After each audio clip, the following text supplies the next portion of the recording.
Balti, puti ka na. Kaya nga eh. Pero big block nung dulo. Ano lang nangyari doon? Kasi, yun nga, tinalo kami last conference eh. Yun nga eh. Pero lagi sinasabi ng mga coaches na bumawi kami. Kasi, kumbaga, last conference, kung hindi kami natalo sa Terrapirma, baka pumasok pa kami quarter pa rin. Oo. Finals eh. So, talaga pinagtrabahuan namin talaga yung Terrapirma. Yun nga lang, bandang huli. Maswerte sila, lalo yung import nila.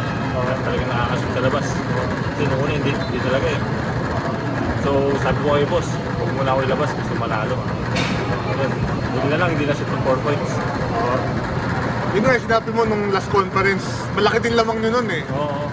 Parang sa talo or sa overtime, parang doon Hindi namin naka-score sa overtime. Oh, yun yung pa. Hindi kami naka-score Oh, first time yun. parang doon tumakbo yung conference yung after nun eh. Doon pa nagsimula mag-struggle eh.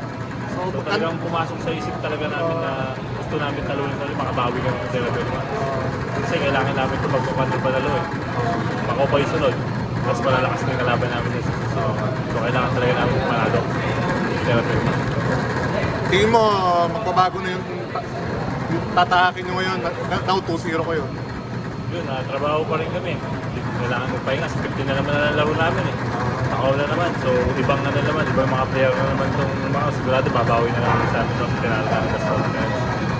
So, kailangan pa rin namin pagtrabahuin talaga doon.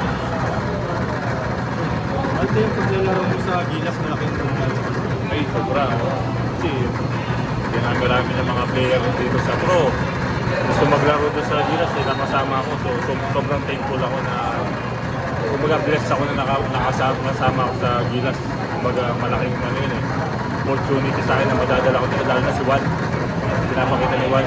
So, kailangan magtulungan kami dito sa dalawa.